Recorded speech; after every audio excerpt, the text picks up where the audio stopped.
નમસ્કાર દર્શક મિત્રો, લોકમંચમાં આપનું સ્વાગત છે। લોકમંચમાં આજે ચર્ચા કરી રહ્યા છે ભારત સરકાર અને ટ્વિટર વચ્ચે ઘણા લાંબા સમયથી વિવાદ જોવા મળી રહ્યો છે। ભારતમાં નવા આઈટી નિયમો બનાવવામાં આવ્યા છે અને આઈટી નિયમોનું પાલન કરવા માટે ઘણી બધી વિસંગતતાઓ જોવા મળી રહી છે। ભારત દેશના જ ઘણા મીડિયા છે જે વેબ પોર્ટલ ચલાવી રહ્યા છે, જેવા પત્રકારો પણ છે, એ લોકો પણ વાંધો ઉઠાવ્યો છે નવા આઈટી નિયમોને લઈને, અને એવામાં ટ્વિટર દ્વારા નવા નિયમોનું પાલન કરવામાં નથી આવતું તે પણ એક અલગ પ્રકારની બાબત જોવા મળી રહી છે। જેના ભાગરૂપે સમયાંતરે ટ્વિટર દ્વારા ઘણા લોકોના જે બંધારણીય હોદ્દા પર બેઠેલા લોકો છે તેમના એકાઉન્ટ પણ બ્લોક કરવામાં આવ્યા હોય, જેના ભાગરૂપે આજે એક ઘટનાક્રમ એ જોવા મળ્યો કે સમગ્ર દિવસ દરમિયાન દેશના આઈટી મિનિસ્ટર જે છે રવિશંકર પ્રસાદ કે તેમનું અકાઉન્ટ છે તે 1 કલાક માટે બ્લોક કરવામાં આવ્યું હતું અને ત્યારબાદ ફરી એકવાર શરૂ એક્ટિવ કરવામાં આવ્યું હતું। તેની પર ચર્ચા કરી રહ્યા છે કે ટ્વિટર આ પ્રકારની કાર્યવાહી શા માટે કરી રહ્યું છે, ટ્વિટરને વાંધો જે છે આઈટી નિયમોથી તે પણ કેટલું વ્યાજબી છે, શું ભારત સરકાર ટ્વિટર સામે કોઈ કાર્યવાહી ન કરી શકે, એવા અનેકો સવાલ થઈ રહ્યા છે અને ક્યારે કાર્યવાહી કરવામાં આવશે તેની પર ચર્ચા કરી રહ્યા છે। મારી સાથે ચર્ચામાં જોડાયા છે રાજકીય વિશ્લેષક તરીકે મનસ્વી થાપર, શૈશવ વોરા જોડાયા છે કે જેઓ બ્લોગર છે, અને સની વાઘેલા જોડાયા છે કે જેઓ સાયબર एक्सपर्ट છે। आप ત્રણેયનું સ્વાગत है चर्चा में। नमस्कार। अच्छा मनस्वी जी, आपसे पहले शुरुआत करना चाहूंगा। मेरा सवाल ये है कि ट्विटर के सामने सरकार कोई एक्शन नहीं लेती, सरकार की मुसीबत है या मजबूरी है? सरकार ना बीच में फंसी हुई है। सरकार क्या है, एक तरफ हमारा देश लोकतंत्र है और दूसरी तरफ सरकार अपने हिसाब से ट्विटर को नचाना चाह रही है। तो दोनों चीजों में सरकार कहीं ना कहीं फंसी हुई है। ना ट्विटर उनके इशारों पे नाच पा रहा है और ना ही सरकार जो उसको बैन करना कर सकती है वो बैन कर पा रही है, क्योंकि लोकतंत्र में आवाज जो है वो कहीं ना कहीं लोग खड़े हो जाएंगे कि लेकिन देश में तो हो ही रहा है ना, देश में तो देश की मीडिया को तो दबाया जा रहा है ना, देश की मीडिया पे तो ये प्रभाव देखने को मिलता है। आप कहाँ दबे हुए हो भद्रेश भाई? अगर आप कई वेब पोर्टल्स, कई न्यूज चैनल्स के पत्रकार है, वो लोग भी बोल रहे हैं, उन्होंने तो मद्रास हाईकोर्ट में अर्जी भी कर दी है कि हमारे जो न्यू आईटी नियम रूल्स है उसके विरोध में उनको भी दिक्कत है। देखिए, वो एक अलग मुद्दा है, ये एक अलग मुद्दा है। दबे दबाव की बात हम बाद में करेंगे, पर आज का जो मुद्दा है ट्विटर का, उसके ऊपर एक चीज मैं कहना चाहता हूँ। देखिए, इसमें बहुत सारे प्रश्न उठते हैं। पहला प्रश्न जो मेरे समझ में आता है कि क्या हमारा आईटी मिनिस्टर, हमारे law minister Ravishankar Prasad ji Twitter से कमजोर है कि ट्विटर से ज्यादा ताकतवर है? क्योंकि एक सरकार को चलाना और एक इंस्टीट्यूशन जो है ट्विटर, वो चलता हुआ क्या वो हमारे आईटी मिनिस्टर या लॉ मिनिस्टर के ऊपर सवाल उठा सकता है, उसको बंद कर सकता है? ये एक सवाल है। दूसरा सवाल जो मन में आता है, बड़ा कौन है, एक सरकार बड़ी है कि एक प्राइवेट कंपनी बड़ी है? और तीसरा सवाल जो मेरे मन में ये आता है कि अगर ट्विटर गलत कर रहा है, अगर ट्विटर देश के हिसाब से, लॉ मंत्री के हिसाब से, आईटी मिनिस्टर के हिसाब से ट्विटर देश विरोधी बातें कर रहा है या देश विरोधी बातों को आगे बढ़ा रहा है या उनको रोक नहीं लगा रहा, तो क्या मजबूरी है आईटी मिनिस्टर की, रूलिंग सरकार की, तो उसको बैन क्यों नहीं करते? तो ये सवाल है। इन सवाल की जिम्मेदारी और जवाब तो सरकार को देना चाहिए, पर सरकार कहीं ना कहीं, मुझे जो लगता है भद्रेश भाई, विक्टिम कार्ड खेल रहा है। सरकार की तरफ से और हमारे आईटी मिनिस्टर की तरफ से इस चीज का क्लैरिफिकेशन नहीं आया कि जो 1 घंटा ट्विटर ने उनको सस्पेंड किया था वो था वो कॉपीराइट इंफ्रिंजमेंट के कारण किया था। बिल्कुल। क्या उन्होंने कॉपी किया था कुछ लोगों का या नहीं किया था? इसका एक स्टेटमेंट आना चाहिए था आईटी मिनिस्टर और लॉ मिनिस्टर के सामने से, पर वो नहीं आया। और ना ही जो उन्होंने कॉपी किया है, जो ट्वीट्स उन्होंने कॉपी की होंगे या वीडियोस उन्होंने कॉपी डाले होंगे, ना ही ट्विटर ने ये बताया कि कौन से उन्होंने कॉपी किए।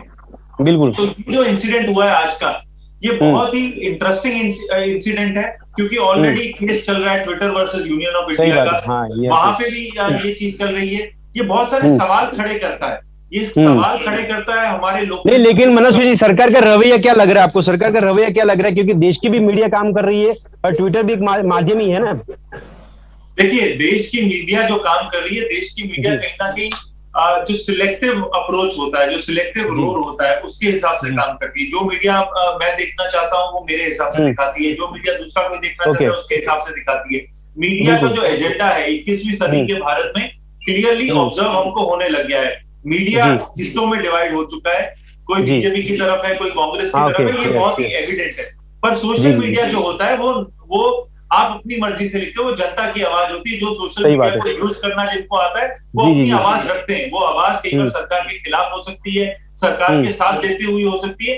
उसके ऊपर बायस होना, वो थोड़ा उसके चांसेस कम होते हैं रिलेटिवली, जितने मीडिया के होते हैं, क्योंकि मीडिया के ओनर्स गिने चुने होते हैं, पर सोशल मीडिया यूज करने वाले लोग करोड़ों में होते हैं। तो उनका जो बायस, करोड़ों लोगों का बायस होना बहुत ही चांसेस जो है उसके कम होते हैं। पर ये जरूर बात है कि होते हैं। मनस्वी जी, मेरा सवाल ये है कि हाईकोर्ट से लेकर सुप्रीम कोर्ट तक ये भी नोंद ली गई है कि अगर भारत के अंदर किसी भी नागरिक ने सरकार के विरुद्ध में कुछ बोला है, उसका खुद का अधिकार है लोकतंत्र के हिसाब से, फिर भी उनके सामने सरकार का एक्शन देखने को मिलता है, उनको जेल में डाला जाता है। देखिए, जब से ये ऐसी ऑब्जर्वेशंस और जजमेंट्स आई हैं, उसके बाद से सरकार ने एक्टिविस्ट को या जो लोगों की आवाज को दबाने की कोशिश की गई थी, उसके बाद से हम देखेंगे ये 1-1.5 महीने के बाद में बीच में हम देखेंगे ऐसी सरकार की तरफ से भी चीजें कम होने लगी है। जरूर जो प्रेस फ्रीडम इंडेक्स है हमारा गिरता जा रहा है, पर इसके साथ साथ जनता की आवाज आप लोकतंत्र में रोक नहीं सकते हो। जनता की आवाज, प्रेस की आवाज, प्रेस का फ्रीडम तो आने वाले समय में अच्छा ही होगा, क्योंकि लोग जागरूक हैं। आज सुप्रीम कोर्ट को ये निर्णय क्यों लेना पड़ा, क्योंकि आप जनता की आवाज को नहीं रोक सकते हो। आज सरकार को भी जनता की आवाज के सामने झुकना क्यों पड़ता, तमाम सरकारें झुकी हैं। अगर आप जनता की आवाज रोकना चाहेंगे या रोकने की कोशिश करेंगे तो जनता की आवाज स्प्रिंग की तरह काम करती है, जितना आप दबाओगे उतना ज्यादा उछलेगी। तो लोकतंत्र में ऐसा कभी भी ना होगा, या जो भी इस मुद्दे पे उल्टे मुंह गिरेगा। इस मुद्दे पे क्या लग रहा है मनस्वी जी, लोगों को ट्विटर छोड़ देना चाहिए या सरकार कुछ एक्शन करे उसके बाद उसकी वेट करनी चाहिए? देखिए, अभी ये जो मुद्दा है, ये मुद्दा इतना गर्म नहीं हुआ, ना ही ये मुद्दे पे इतनी ज्यादा बातें हुई हैं। ये मुद्दा अभी थोड़ा सिलेक्टिव है। ये सिलेक्टिविटी जो सरकार की और सिलेक्टिविटी जो ट्विटर की है, ये ट्रांसपेरेंट मुद्दा नहीं है। ट्विटर भी कहीं ना कहीं ट्रांसलूसेंट तरीके से काम कर रहा है और सरकार भी कहीं ना कहीं ट्रांसलूसेंट तरीके से काम कर रही है। ये बिल्कुल ट्रांसपेरेंट प्रक्रिया बिल्कुल नहीं है। तो जब ट्विटर बीजेपी के रूलिंग सरकार के साथ था तो अच्छा था, ट्विटर उसके खिलाफ जाने लगा तो ट्विटर खराब हो गया, और जब ट्विटर भी रूलिंग सरकार के साथ जो पल्स एंजॉय करता था तब तक अच्छा तो सही होता है। हाँ, यस। तो अब दोनों लोग कहीं ना कहीं अपना जो नेगोशिएशन टेबल पे नेगोशिएट नहीं कर पाए, इसलिए पब्लिक ओपिनियन में पब्लिक आउटरेज हमको दिखाई दे रहा है। जी, अच्छा मनस्वी जी, ऐसा क्यों लग रहा है मुझे कि अगर बीजेपी की नेता कुछ भी ट्विटर पर डाल दे, उसको अगर वो खराई करती है ट्विटर, और उसके लिए ट्विटर ने कुछ लिख दिया या बोल दिया है, फिर या ब्लू टिक निकाल दिया या फिर अकाउंट ब्लॉक कर दिया, तो एंटी गवर्नमेंट हो गया ट्विटर? नहीं, देखिए, अगर बीजेपी के नेता कुछ गलत डालते हैं और उसको ट्विटर कुछ बोलता है तो वो गलत नहीं है। बीजेपी के नेता कुछ सही डालते हैं और ट्विटर उसको गलत बोलता है तो गलत है। ट्विटर ने जिस तरीके से हमारे उपराष्ट्रपति जी का ब्लू टिक हटाया था, वो गलत था। उसको हमको सबको बोलना चाहिए कि वो गलत था। ट्विटर की ये ताकत नहीं होनी चाहिए और ट्रांसपेरेंट रूल्स होने चाहिए, इसमें कोई दो राय नहीं है। और हमारे देश का जो कानून है, ट्विटर को फॉलो करना चाहिए। पर हम लोग एज अ सरकार अगर हम उसको अपने इशारों पे नचाने की कोशिश करते हैं तो ये लोकतंत्र के लिए खराब है, क्योंकि ट्विटर जो है एक प्लेटफॉर्म है फ्री स्पीच का। अगर हम उसको अपने हिसाब से रोकना चाहते हैं, फॉर एग्जाम्पल सरकार बोले कल को भद्रेश भाई जो ट्वीट कर रहे हैं वो गलत है, मनस्वी जो कर रहे हैं ट्वीट वो गलत है, अगर गलत है तो आप उसको रोको, अगर वो गलत नहीं है तो आपको रोकना नहीं चाहिए। सरकार को एक तरीके से कंट्रोल नहीं करना चाहिए। नहीं, आपको ऐसा क्यों लग रहा है कि सरकार ट्विटर को अपने इशारों पे चलाना चाहता है? नहीं, ये लग नहीं रहा है। मैं ये इसमें क्या हो रहा है कि कहीं ना कहीं ये पहली बार हुआ है हमारे देश में। सोशल मीडिया भी ऐसा नहीं है कोई 50 साल पुराना है देश में। ये एक नया विचार होता है सोशल मीडिया। पिछले 10-15 सालों में ये ज्यादा बढ़ के आ रहा है, पर अभी जो है ये सरकार को महसूस कब हुआ कि ट्विटर हमारे कंट्रोल में नहीं है? ये कोविड के दौरान, देखिए कोविड के दौरान जब लोगों ने अपनी आवाज उठाई, बोला कि हमारे पास ऑक्सीजन नहीं है, बेड नहीं है, सवाल उठाए, तब सरकार को लगा कि हमको कंट्रोल करना है। या सरकार को तब लगा जब सरकार के फेवर में लोग बात किया करते थे। तो ये जो चीजें हैं, ये थोड़ा सा हमारे को इसके माइक्रो लेवल पे जाना पड़ेगा और समझना पड़ेगा कि रियलिटी क्या है। अभी जो है ये हवाई बातें हैं। कानून जो है एकदम से ला दिया गया है, जो रूल्स से एकदम से ला दिया गया है। किसी भी तरीके से पार्लियामेंट्री कमेटी में डिस्कशन नहीं हुआ। जो स्टेक होल्डर्स हैं, जैसे ट्विटर हो, फेसबुक हो, इंस्टाग्राम हो, इन व्हाट्सएप हो, इनके साथ कोई इंक्लूसिव डिस्कशन नहीं हुआ। हम लोग क्या देखते हैं, कोई भी कानून लाना होता है, हम लोग कुछ समय से देख रहे हैं कि जैसे कृषि कानून लाए तो किसी भी कृषि से डिस्कशन नहीं किया। आईटी का ये सोशल मीडिया के लिए रूल्स एंड रेगुलेशन लाए, किसी भी कंपनी से डिस्कस नहीं किया, ना स्टेक होल्डर से डिस्कस किया। तो विदाउट डिस्कशन अगर आप कोई कानून लाते हैं तो आउटरीच होता है। तो कहीं ना कहीं सरकार को जो इंक्लूसिव अप्रोच अपनानी चाहिए थी, वो इंक्लूसिव अप्रोच नहीं अपना रही। ओके, अच्छा सनी भाई, તમને શું લાગે ન્યુટ્રલી વાત કરીએ, એક એક્સપર્ટ તરીકે, સાયબર એક્સપર્ટ તરીકે આપ કઈ રીતે જોઈ રહ્યા છો ટ્વિટર અને સરકાર વચ્ચેના વિવાદમાં, નવા આઈટી નિયમોના પરિપ્રેક્ષમાં આપ કઈ રીતે જોવો છો આ વિવાદને? સની ભાઈ, જ્યાં સુધી નવા આઈટી નિયમોની વાત ચાલે અને હું એને આવકાર્ય કરું છું, બીકોઝ આઈટી નિયમોની અંદર અત્યારે આપણે માની શકીએ કે એક અંશે એક સરકાર કંટ્રોલ કરવાનો ટ્રાય કરે છે, પણ ઓન ધી અધર સાઈડ તમે જો એને દેખો કે કમ્પ્લાયન્સ ઓફિસરની નિમણૂક કરવાની છે, એને એના નોડલ ઓફિસર્સની નિમણૂક કરવાની છે, અને લોકો તમારા ને મારા જેવા લોકો પણ એને કમ્પ્લેન કરી શકશે, અને એને કમ્પ્લેન કરશે તો એમને એકનોલેજમેન્ટ આપવાનું રહેશે, અને એમને 15 દિવસમાં એને રિપ્લાય આપવાનું રહેશે, અને સરકારને એમને કમ્પ્લાયન્સ રિપોર્ટ આપવાનો રહેશે. હું એક વાત તો ચોક્કસ કહેવા માંગીશ કે આ સરકારની અંદર compliance for the sec of compliance નથી. એટલે એનો મતલબ તમે કમ્પ્લેન કરી અને તમને એકનોલેજમેન્ટ મળશે, અને જો આ રૂલ લાગુ પડશે તો દરેકે દરેક કંપનીને એમના રિપોર્ટ્સ આપવા પડશે કે આ પર્ટિક્યુલર મંથની અંદર કેટલા લોકોએ કમ્પ્લેન કરી, કમ્પ્લેન કયા ટાઈપની હતી, એ કમ્પ્લેનનું રિઝોલ્યુશન શું આવ્યું.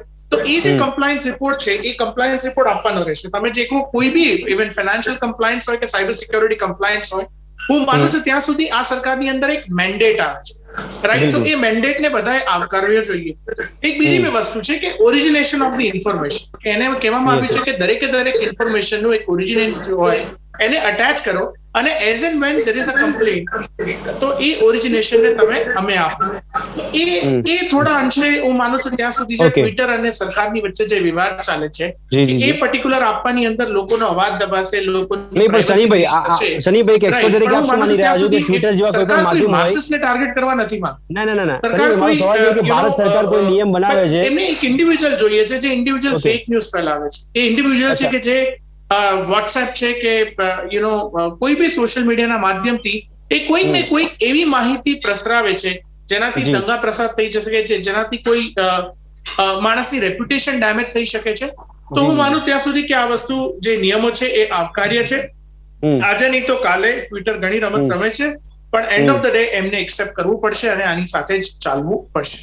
પણ સનીભાઈ એક્સેપ્ટ ના કરે તો એમાં ખોટું શું છે? આપણે લાગે છે કે એને એક્સેપ્ટ કરવા જોઈએ નિયમો? દેખો, હું એક જ વસ્તુ કહેવા માંગીશ કે ઇન ધીસ ગવર્મેન્ટ આ બધા મેન્ડેટ છે, એટલે તમે એ મેન્ડેટને આજે નહીં તો કાલે નહીં તો પરમ દિવસે તો તમારે એક્સેપ્ટ કરવું જ પડશે. અને તમે આજે એને એક્સેપ્ટ નહીં કરો તો એના કરતા તો એનો મતલબ એ થઈ ગયો કે તમે સરકાર કરતા મોટા છો, એ ક્યારે સરકાર થવા નહીં.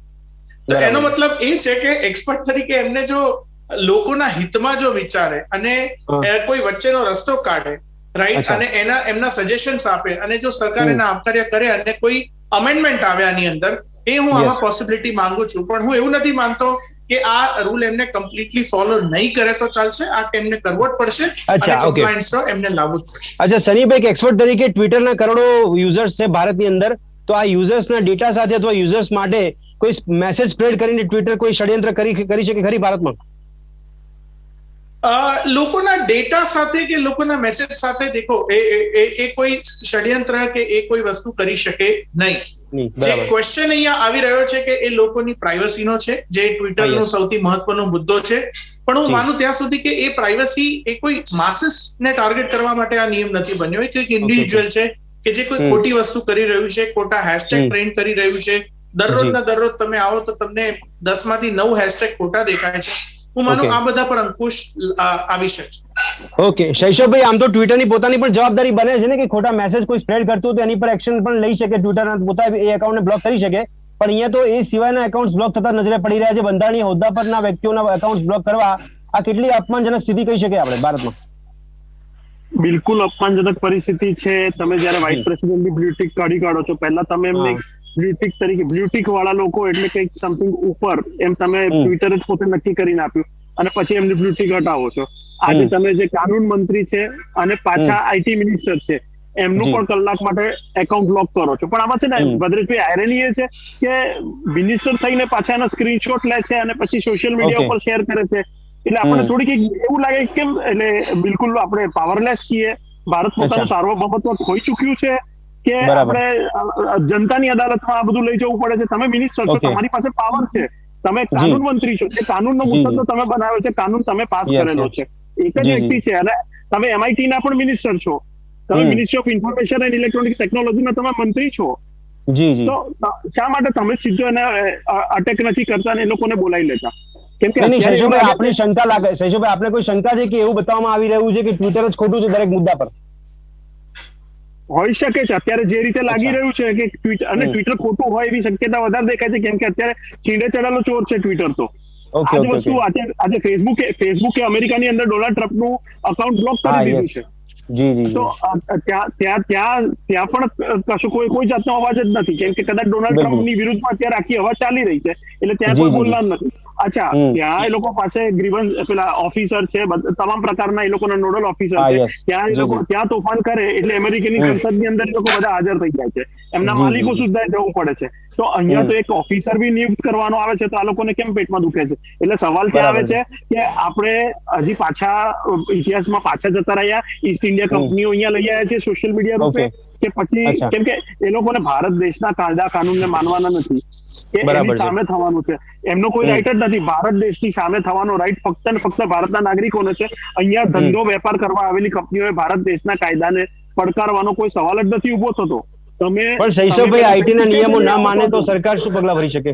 સરકારે શું એને બોયકોટ કરવી જોઈએ? બિંદાસ બંધ કરી દેવું જોઈએ. પણ આપણે પક્ષ હોય કે વિપક્ષ હોય, રાજકારણીઓની મોટી તકલીફ એ છે કે આ ટ્વિટર ને ખભા ઉપર બેસાડ્યું, આ ફેસબુક ને ડાબા ખભે બેસાડ્યું, માથે ચડાવી દીધા બીજા સોશિયલ મીડિયાને. હવે એ બધા ભેગા થઈને નગારા વગાડે છે, એટલે આપણે કહેવા જઈએ છીએ કે આ લોકો આવું કરે છે, આવું કરે છે. આ કહેવાની ક્યાં જરૂર હતી? પુરુષ કરી નાખવાનું હોય તમારે. તમારી પાસે પાવર છે, તમને સત્તા સ્થાને એટલા માટે બેસાડ્યા છે. बिल्कुल. તમારે अच्छा मनस्वी जी, ओके मनस्वी जी, अगर सरकार कोई एक्शन नहीं लेती तो इसका मैसेज क्या जा रहा है लोगों में? सरकार सीरियस नहीं है इसका मतलब. अच्छा, क्योंकि भद्रेश भाई, अगर आपको सीरियस हो आईटी कानून, आईटी पॉलिसी बदलने में, सोशल मीडिया पॉलिसी बदलने में, तो ये लव लेटर की राजनीति आपको छोड़नी पड़ेगी. अगर कोई कंपनी है हमारे देश के कानून को नहीं मानती, कोई कंपनी अपनी मनमर्जी से काम कर रही है, तो इसका मतलब क्या है? आपको वो कंपनी चाहिए, वो कंपनी के साथ आपको व्यापार करना है, पर उसको अपने टर्म्स में कराना है. तो हमको ये समझना पड़ेगा, क्या हमको ट्विटर चाहिए कि ट्विटर को इंडिया चाहिए? देखिए, ये दो चीजों में फर्क है. भारत को ट्विटर की जरूरत नहीं है, ट्विटर को भारत की जरूरत है. हमको अपनी ताकत पता होनी चाहिए. पहला सवाल ये है कि दुनिया में सबसे ज्यादा ट्विटर यूज करने वाला तीसरा सबसे बड़ा देश हमारा देश है. ट्विटर से सबसे ज्यादा रेवेन्यू अगर ट्विटर कहीं से कमाता है तो हमारा देश है. और ट्विटर हमारे कानून को क्यों नहीं सुनता, क्यों नहीं उसका पालन करता, ये बड़ा सवाल है. और ट्विटर की इतनी हिम्मत और औकात कैसे होती है भद्रेश भाई, ये भी एक बड़ा सवाल है कि हमारे आईटी मिनिस्टर के अकाउंट. मनस्वी जी, क्या ये हो सकता है कि आईटी रूल्स में भी कुछ खामियां हो सकती है जिसका विरोध ट्विटर को लग रहा होगा, इसलिए देखिए, अगर आपको कोई भी कानून में कोई भी विरोध लगता है, एज अ वकील मैं आपको बताता हूँ, कोई भी कानून कुछ भी विरोध होता है तो आप उसको चैलेंज करते हो. मतलब वो चैलेंज आप सुप्रीम कोर्ट में जब आप करते हो या हाई कोर्ट में करते हो तो उसका पूरा वैलिडेशन होता है. और ऐसा ही नहीं कोई कानून बनता, पूरे उसके चेक्स एंड बैलेंसेस के बाद जो कानून होता है उसको जब सुप्रीम कोर्ट या हाई कोर्ट देखता है माइन्यूटली, उसके बाद डिसीजन लेता है कि वो वैलिड है कि इनवैलिड है. जिस तरीके से हमने देखा सीएजी का बात हो, सब लोग गए सुप्रीम कोर्ट में, फिर वो जजमेंट जब आता है तब क्लियरिटी मिल जाती है. जिस तरीके से हमने मनस्वी जी, इसमें आईटी नियम जो भारत में बनाए गए, ट्विटर को अगर इससे कोई दिक्कत है, मैंने यहाँ तक सुना है कि यूएन के विशेष दूत होते हैं, उन्होंने भी एक राय रखी है कि इसमें मानव अधिकार का उल्लंघन होता है इस नियमों की वजह से. देखिए, अब ये जो चीज है, इसके बारे में अगर आपको तकलीफ है, ऑलरेडी कानूनी लड़ाई चल रही है. High court, supreme court freedom of speech के बारे में कभी भी कोई भी कोर्ट इस तरीके से नहीं बोलेगा कि आप फ्रीडम ऑफ स्पीच को करो और हम आपको मुबारक देते हैं, कोई भी सरकार हो. तो हाई कोर्ट, सुप्रीम कोर्ट इस चीज में बिल्कुल संवेदनशील है. रहा सवाल, अगर ट्विटर को कोई प्रॉब्लम है किसी कानून से, किसी पॉलिसी से, आप चैलेंज कर सकते हो, पर हमारे देश के कानून को ना मानना तो हमारी अखंडता, हमारी सॉवरेनिटी को आप चैलेंज कर रहे हो. और इस औकात, जो मेरा सब, मैं शब्द आपकी डिबेट में, किसी भी डिबेट में ऐसा यूज नहीं करता, औकात, ट्विटर की औकात कैसे ऐसी हो जाती है कि वो हमारे आईटी मिनिस्टर हो या वाइस प्रेसिडेंट के बारे ब्लू टिक हटा दे, ये कर दे, क्योंकि हमारी सरकार ढीली पड़ती है. क्योंकि हमारी सरकार चाहती है कि प्यार से बोल के, लव लेटर लिख के हम उनको बोल दें कि हमारी बातें मान ले. इस तरीके से नहीं होता. अगर ट्विटर को एक दिन के लिए भारत देश छोड़ देगा यूज करना, तो ट्विटर अपने आप डाउन जाएगा. ट्विटर का शेयर मार्केट डाउन जाएगा. मनस्वी जी, पॉलिटिकली आपने बोला, सही बात है आपकी, लेकिन मेरा सवाल यह है कि अगर इंडिया का, भारत का कोई मीडिया अगर एंटी गवर्नमेंट जाता है और किसी कोई छोटा पत्रकार है, कोई छोटा वेब पोर्टल चला रहा है, तो उसके सामने लीगल एक्शन की जाती है, वो भी हमने देखा है. लेकिन ट्विटर भारत का नहीं है, तो उसके सामने एक्शन क्यों नहीं ली जाती? यही चीज रविशंकर प्रसाद जी को एड्रेस करनी पड़ेगी कि आप, यही जो मैं बोलता हूँ ना, लव लेटर, आप लव लेटर क्यों लिख रहे हो? आपको अगर किसी के ऊपर कानूनी चीजें यूज करनी है, आपको किसी के अगेंस्ट कोई क्राइम रजिस्टर करना है, तो आप क्राइम रजिस्टर करते हो. आप ये नहीं बोलते आप प्लीज सुधर जाओ. आप ऐसा कैसे कर रहे हो? आप ट्विटर को एडवांटेज कैसे दे रहे हो बाकी मीडिया के ऊपर? हमने देखा है कितने सारे ऐसे प्रदेश है हमारे देश के जहाँ पे लोग सीधा अरेस्ट हो जाते हैं अगर किसी के बारे में बोलते हैं. हाँ. एक प्लेटफॉर्म जो बीजेपी के हिसाब से, बिल्कुल एंटी इंडिया एक्टिविटीज कर रहा है, आप उसके साथ लव लेटर खेल रहे हो। इस तरीके से आप नहीं करते हो। अगर आपको लगता है कि कोई देश विरोधी बातें कर रहा है या कोई प्लेटफॉर्म दे रहा है, आप सीधा उसको बैन कर सकते हो। 1 मिनट में बैन हो सकता है ट्विटर, अगर हमारी इच्छा शक्ति हो, पर हम ऐसा क्यों नहीं कर रहे हो? तो ये सवाल उठाता है, ये सवाल उठाता है सिलेक्टिविटी पे, ये सवाल उठाता है कि हमारी पॉलिसी क्या है, ये सवाल उठाता है कि हम लव लेटर खेलना चाहते हैं या कोई एक्शन लेना चाहते हैं। सही बात आपकी। अच्छा, शैशव भाई क्या માંગે? શૈશવ ભાઈ, મને એવું લાગે છે કે આમાં છે ને સામરિક જે સંબંધો છે ને એના માટે એ અહીંયા બહુ મોટો રોલ નિભાઈ રહ્યા છે, કેમ કે અમેરિકન કંપની, કોઈ પણ અમેરિકન કંપની ઉપર અત્યારે સરકારે ક્યાંય પણ એક્શન કે હાથ મારવાને મૂડમાં નથી, કેમ કે જે રીતે અત્યારે ક્રૂડ ઓઇલની જે પેલી આપણું સૌથી મોટો બોટલનેક આપણું ક્રૂડ ઓઇલનું ઇમ્પોર્ટ હતું, આપણે ગલ્ફમાંથી અત્યારે ક્રૂડ ઓઇલ લેવાનું બંધ કરીને અમેરિકામાંથી લઈ આવ્યા છે, અને અત્યાર સુધી આપણે કદાચ જે સુષ્મા સ્વરાજજી, તો શૈશવભાઈ, ભારત સરકારની કોઈ મજબૂરી હોય છે કે ટ્વિટર સામે કોઈ પગલા નહીં ભરવા? બિલકુલ બિલકુલ બિલકુલ, અમેરિકાની આખી સરકાર એની પાછળ ઉભેલી છે। આખી સરકાર, ટ્વિટર હોય, ફેસબુક હોય કે વોટ્સએપ હોય કે કોઈ પણ કંપનીઓ છે, અમેરિકા હંમેશા, આપણે એક હાર્લી ડેવિડસન વાળો મુદ્દો પણ જોયેલો છે કે ડોનાલ્ડ ટ્રમ્પ અહીંયા હિન્દુસ્તાનની અંદર હાર્લી ડેવિડસન તમે વેચવાની કેટલી હતી, અને છતાં અમેરિકન પ્રેસિડેન્ટ એની કંપનીની પાછળ મજબૂતીથી ઉભા હતા કે ના, આ વસ્તુ ખોટી છે, અમે તમને નહીં થવા દઈએ। એટલે અમેરિકન કંપનીની પાછળ અમેરિકન પ્રેસિડેન્ટ અંકલ સામ હંમેશા ઉભેલા હોય છે, અને એનો અહીંયા હજી કંઈક ક્યાંક લિહાઝ થઈ રહ્યો છે, શરમ રખાઈ રહી છે, એવું પણ લાગી રહ્યું છે। अच्छा, सनीभाई, आपने लागे शैशवभाईની વાત સાથે આપ સમજો ખરી કે કદાચ જો ધારો કે ટ્વિટર સામે કોઈ પગલા ભરવામાં આવે ભારતમાં અથવા ભારત સરકાર દ્વારા, તો ભારત અને અમેરિકા વચ્ચે પણ એક ટેકનિકલ વોર જોવા મળી શકે નહીં? પોસિબિલિટીઝ છે। એટલે સૌથી પહેલા તો એ લોકો બ્લોક નહીં કરે, બીકોઝ આપણે એટલા બધા આત્મનિર્ભર હજી સુધી નથી બની શક્યા કે જેની અંદર આપણે આપણી એપ્સ ઉપર એટલા ડિપેન્ડન્ટ થઈ ચૂક્યા છે, નંબર 1। જી જી જી। નંબર 2 કે કોઈ બી પર્ટિક્યુલર એપને હું માનું છું ત્યાં સુધી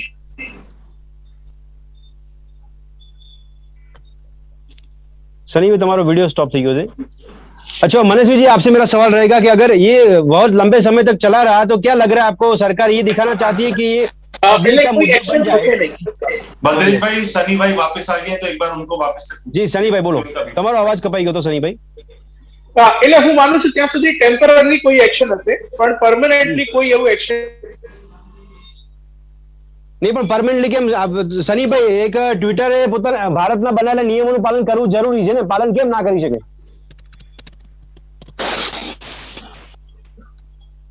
સની ભાઈ, તમારો વિડિયો અને ઓડિયો સ્ટોપ થઈ ગયો છે। આઈ ગેસ હું એવું કહેવા માંગુ છું કે પરમેનન્ટલી આના ઉપર કોઈ એક્શન નહીં આવે, ટેમ્પરરી કોઈ એક્શન આવવાની જવાબદારી और ટેમ્પરરી કોઈ એક્શન આવી શકે।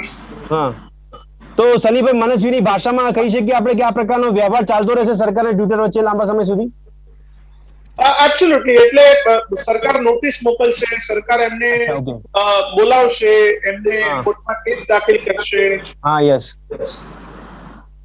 ओके। मनस्वी जी, मेरा 2 सवाल आपसे रहेगा। एक तो एक सवाल है कि चाइना के सामने अगर हमने एक्शन लेने की बात करी तो सरकार ने बोल दिया कि चाइना की जो सारी चीजें उसको हम बैन कर देते हैं, पर फिर भी सबसे ज्यादा व्यापार मिला कोरोना काल में। अब दूसरा सवाल मेरा ये है कि सरकार ट्विटर के मामले में ये दिखाना चाहती है कि ये मुद्दा बहुत बड़ा हो जाए, जिसका स्वरूप बड़ा होने के बाद पब्लिक को दिया जाए कि ये पब्लिक का मुद्दा, ये राष्ट्रवाद का मुद्दा बन रहा है। क्या इस दिशा में सरकार आगे बढ़ रही है?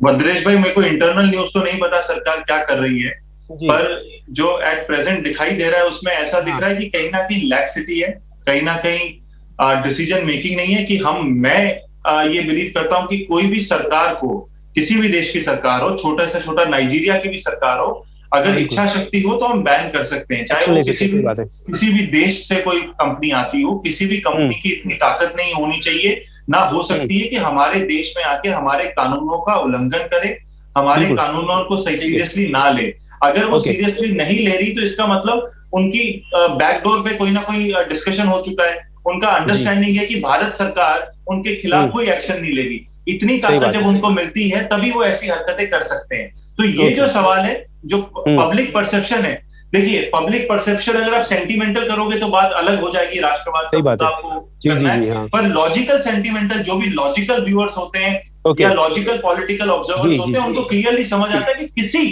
दुनिया की कोई कंपनी की ताकत नहीं हो सकती अगर उसको सरकार का साथ ना मिले। ये बात तो आपकी सही है। करने के लिए સહી વાત છે આપકી। દર્શક મિત્રો, સમયની અવધિ એ નડી રહી છે। દર્શક મિત્રો, ચર્ચા એ કરી રહ્યા હતા કે ટ્વિટર અને સરકાર વચ્ચે આ જે વાદ વિવાદ જોવા મળી રહ્યો છે, આ વિવાદ કેટલા લાંબા સમય સુધી ચાલુ રહેશે?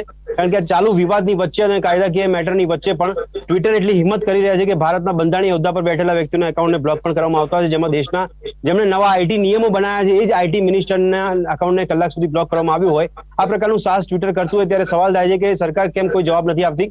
સરકાર ખાલી કાયદાકીય નોટિસ કે પછી લેટર મોકલવાની પ્રક્રિયા કેમ આગળ વધારી રહી છે? અને જોઈ રહ્યો કે સરકાર દ્વારા આ પગલું ભરવા માટે કોઈ મુસીબત ઊભી થઈ શકે છે કે પછી કોઈ પ્રકારની સરકારની પણ મજબૂરી જોવા મળી રહી છે? કારણ કે ભારતના મીડિયાને માટે પણ ઘણા બધા નિયંત્રણો જોવા મળતા હોય, જેનો પણ વિરોધ કરતા ભારતનું મીડિયા પણ જોવા મળે છે, પણ આ વિદેશી મીડિયા છે, તો શું વિદેશી મીડિયા સામે આપણે સખ્તાઈ ન વર્તવી શકે? એવા અનેક સવાલ થઈ રહ્યા છે। આ ચર્ચાને સમાપ્ત કરે છે। આ ચર્ચામાં ત્રણેય ભાગ લીધો તે બદલ આપનો ખૂબ ખૂબ આભાર। ધન્યવાદ બદ્રીશભાઈ। Thank you. તો ફરી મળીશું મિત્રો લોકમંચમાં એક નવા વિષય સાથે। ત્યાં સુધી રજા આપશો। નમસ્કાર।